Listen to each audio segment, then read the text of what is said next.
Because COVID also taught Sunny Hostin how to get her groceries delivered. Yeah, I know, amazing. But that means it's time for... Living your life and you're feeling low. You don't know what is true. You don't know what's true. So you quick flip through the channels to watch Sunny on The View. Oh my God, the stuff she says is dumb. Where the hell they get this woman from? She's a host who's always crass and lame, with lots of nonsense to proclaim. Greg Gutfeld has zeroed in on Sunny Hostin's latest spectacle on The View. And let's just say, he didn't hold back. In true Gutfeld style, the takedown was swift, sharp, and impossible to ignore. As one of the few remaining voices of reason, in today's chaotic media circus, Gutfeld tore into Hostin's ever-growing list of contradictions, calling out her performative outrage, selective empathy, and that all-too-familiar victim narrative she loves to lean on. His critique wasn't just commentary. It was a masterclass in cutting through the noise. But every now and then, one of those dingbats inadvertently says something that reveals modern liberal thought so perfectly, it deserves further study. You know, like a weird serpent that washed up on the beach and you want to poke it with a stick. It all started with what was supposed to be a lighthearted moment on The View, but it quickly turned into something far more revealing. Sunny Hostin, with an air of casual pride, admitted she hasn't set foot in a grocery store in over 3 years. That confession alone raised a few eyebrows, but she didn't stop there. She went on to gush about her generous Instacart tipping habits and how she has everything, from paper towels to fire logs, delivered straight to her doorstep. What she framed as a self-care flex felt more like a glimpse into a tone-deaf celebrity bubble. Instead of admiration, the room filled with secondhand embarrassment. The audience wasn't impressed. They were stunned and visibly cringing. So, Sunny, I bet you haven't been in a supermarket since COVID for about 3 years. I haven't been in a supermarket since COVID. For about 3 years. That's when I discovered Instacart, and I give them a big tip because they don't always pay their people well, and it's so that's been an issue I think for the company. But man, you can get toiletries, you can get fire logs. You know those big bounty towels you don't want to carry. Those from Costco. Somebody else goes. Fire logs? She had to tell the audience that she tips big because even she knows she sounds insufferable. Hey, I'm an but at least I tip.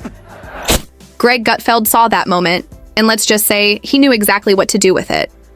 Wasting no time, he gave Sunny Hostin's grocery store confession the spotlight it unintentionally earned. Gutfeld didn't even have to dig deep. The absurdity spoke for itself. With his signature dry wit, he highlighted just how out of touch Sunny sounded with everyday Americans juggling rising costs and real-life errands. He quipped that the way she rattled off basic household items, like she was issuing a royal proclamation, was hands down the comedic highlight of his week. Well, everybody else was trying to figure out how to survive as the government told us that breathing in public could kill us. Sunny was lolling around in her big house, clicking on pictures of arugula while mixing Cocoa Puffs into her Haagen-Dazs. Oh, the oppression. I wonder if she wiped down the groceries herself or had her maid do it. Things took an even stranger and far more revealing turn when an old clip from PBS's Finding Your Roots resurfaced and began making waves online. In the episode, Sunny Hostin discovers something that starkly contrasts the identity she's long embraced. While she's proudly identified as Puerto Rican and built much of her public persona around being a vocal advocate for racial justice, the ancestry results dropped an unexpected twist. She's also descended from European slave owners. For someone who has repeatedly spoken out about white privilege, systemic oppression, and the need for reparations, the revelation was jarring. But what really raised eyebrows wasn't the ancestry, it was her reaction. Rather than confronting the uncomfortable truth with humility or reflection, Sunny offered a bizarrely detached response. She noted that she and her husband share similar roots and suggested it was simply something their kids should know. Then came the kicker. She brushed it off as just a fact of life, as casually as if she'd discovered a mild food allergy. The disconnect left many viewers stunned, and the irony was hard to miss. Wow. I'm a little bit in shock. I just always thought of myself as Puerto Rican, you know, half Puerto Rican. I didn't think I was, my family was originally from Spain and slaveholders. Yeah. So how are you feeling, my friend? I think it's actually pretty interesting that my husband and I have shared roots. Yeah. So I do appreciate that. And I think it's great for our children to know this information. I guess it's a fact of life that this is how some people made their living, on the backs of others. Fact of life. Interesting change of tune. For more, we go to our chief Sunny Hostin correspondent for a reaction. Naturally, Greg Gutfeld wasn't about to let this moment fade into the background. With his usual blend of wit and candor, he voiced the question hanging in the air. How does someone spend years championing social justice, calling out privilege, and demanding accountability, only to casually dismiss their own family's ties to slavery like it's just an awkward footnote? The contradiction was glaring, and Gutfeld made sure it didn't go unnoticed. Oh, I'm gonna milk this till the end of time. You're right. Anytime she says something stupid, I'm gonna go, slave owner! Kat, just watched that. That's the second time I've watched that. She was tipped off beforehand, right? Because they had to tell her before, so she had time to. Once the clips began circulating, Greg Gutfeld didn't just comment, he connected the dots. He pointed out that Sunny Hostin's Instacart confession and the ancestry revelation weren't just isolated slip-ups. No, he argued, they were symptoms of a much deeper pattern. Over the years, Sunny has carefully crafted a TV persona rooted in moral authority, calling out others for lacking sensitivity, demanding accountability, and championing wokeness as a virtue. But when the spotlight turns on her, the tone suddenly shifts. Instead of owning the moment or showing genuine vulnerability, she pivots, either deflecting with awkward humor or brushing it all off like an inconvenience. Gutfeld highlighted the hypocrisy in how Sunny demands respectful discourse while routinely labeling dissenters as threats to democracy. And then there's the political flip-flopping. When a Republican stumbles, it's a crisis. When a Democrat makes the same misstep, it's nuanced. He didn't hold back, saying what many viewers have long felt but hesitated to voice. There's a double standard at play, and it's not just frustrating. It's dishonest, and Gutfeld wasn't going to let it slide under the radar. Because if she is shaming descendants of this, will she continue to do that when she is now one of them, Dana? And it is funny. She is so wrapped up in identity, and she had no idea who she was. Well, now we understand why she always makes Whoopi get the coffee.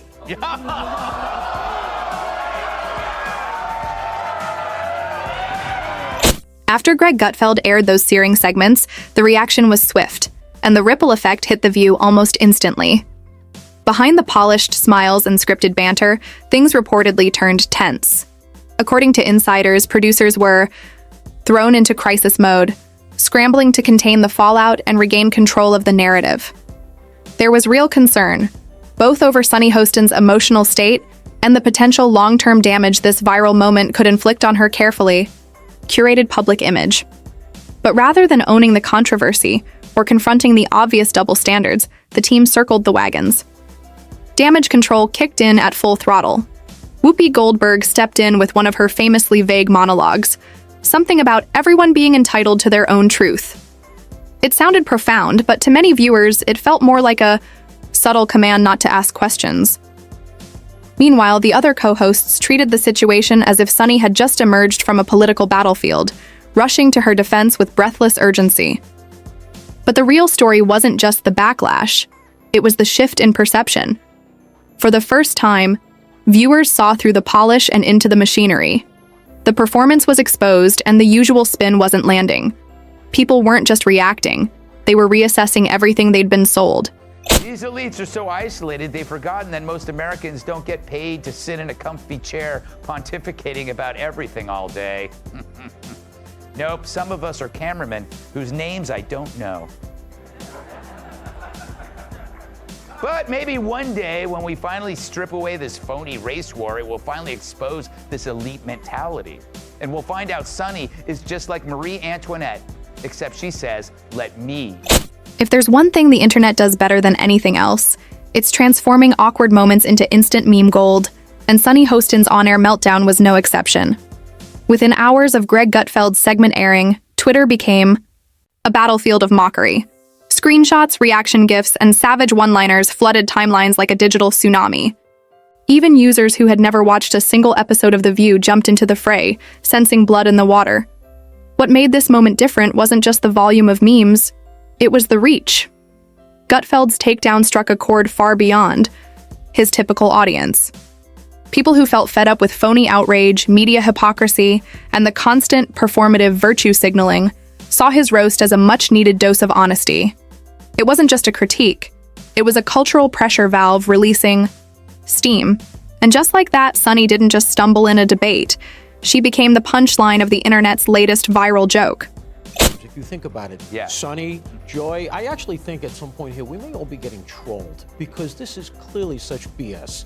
Are we really supposed to believe that, first of all, what did she do? She researched the company to see what they pay their people. She went on the internet and pulled their tax returns. Somehow or other, I'm skeptical. Yeah. And then the idea that Joy Behar is so interested in going out in the supermarkets and, mixing with people, getting their opinions. When I go to shop for eggs, I just want to hear from, Trump Nation. Yeah. Okay, right.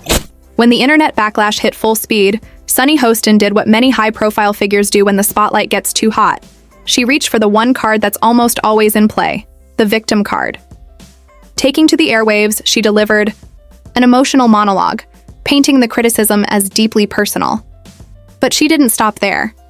She broadened the scope, claiming it wasn't just about her. It was about every woman, every person of color, and anyone who's ever felt marginalized. Suddenly, Greg Gutfeld's satirical jabs were no longer just jokes. They were, in her framing, symbolic attacks on justice, equity, and possibly the very fabric of progress itself.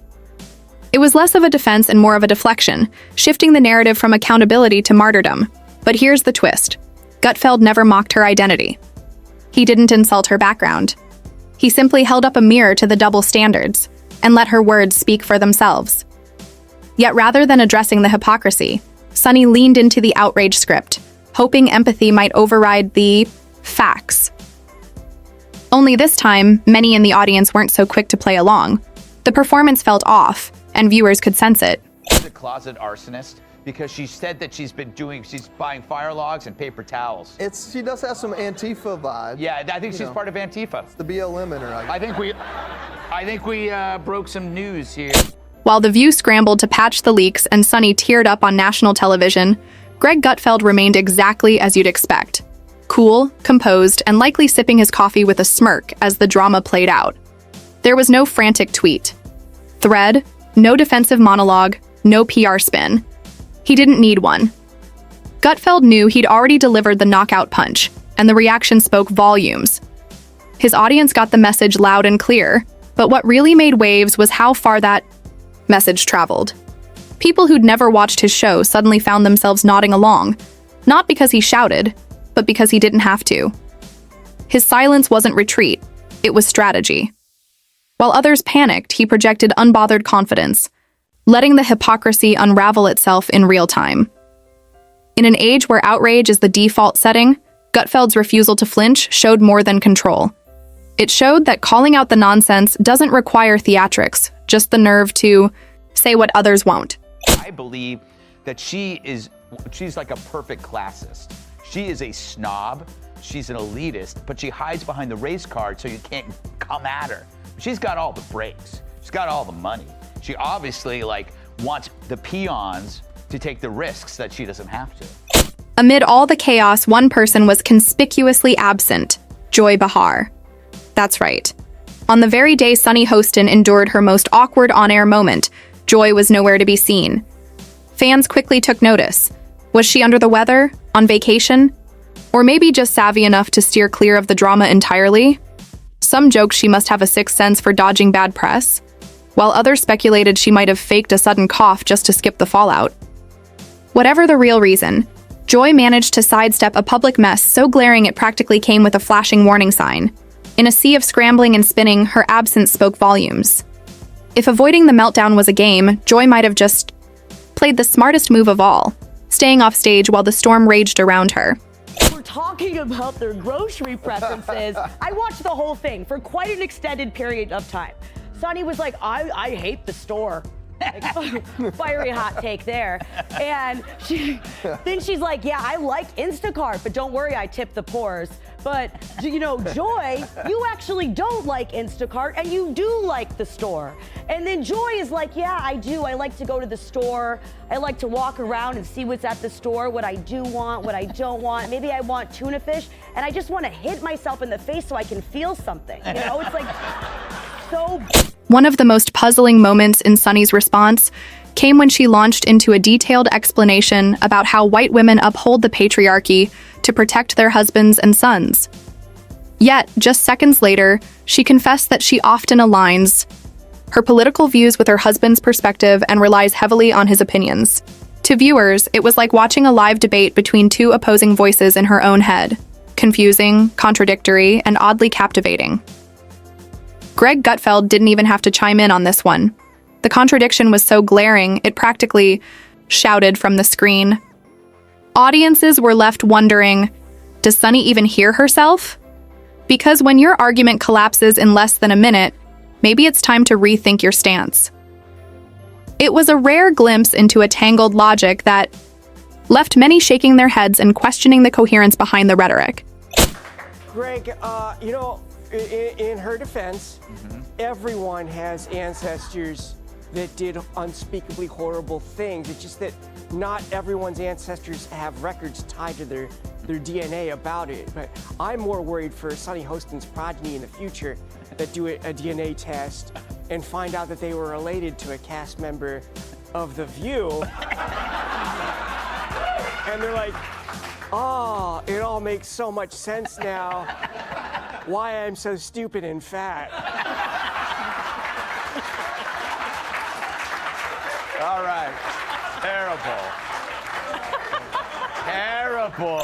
By the time the dust settled, it was painfully clear that Sunny Hostin didn't just have a bad day.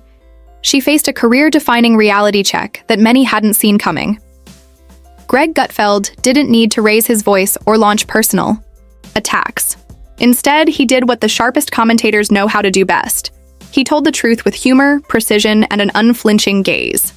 He revealed the real Sunny, the one who talks a big game but folds the moment real scrutiny hits. Once viewers caught that glimpse, there was no turning back, no unseeing what was now laid bare. This moment is a textbook example of what happens when emotional posturing collides head-on with unvarnished reality. In a perfect world, The View might have used this as a moment of reflection, a chance to invite genuine debate, welcome dissenting voices, or maybe even stop overreacting whenever someone dares to disagree. But let's be honest, the likelihood of The View suddenly embracing honesty and accountability is about as slim as Sunny Hostin taking home a big award for blunt truth-telling. Not going to happen.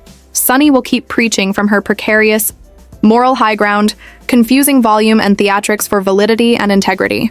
She'll continue delivering impassioned speeches about truth, while simultaneously running scared from the facts that challenge her narrative, treating them like some wild animal she'd rather not confront.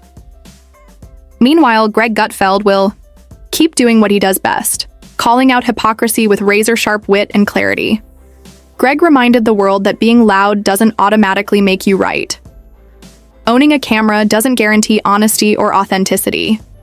And when your brand is built on fake outrage and performative victimhood, it only takes one well-timed roast to send the whole facade tumbling down. He didn't storm onto The View or interrupt Sunny mid-sentence. He didn't launch into a tirade or beg for attention. He simply pressed play, spoke truth plainly, and let the facts, and just the right touch of sarcasm, do the heavy lifting. By doing so, he transformed what could have been a routine Tuesday into a viral takedown no one will forget anytime soon. Sunny Hostin might have tried desperately to control the narrative, but Greg made it clear that when facts are laid out plainly and delivered with a dash of humor, they remain the most powerful weapon in any argument.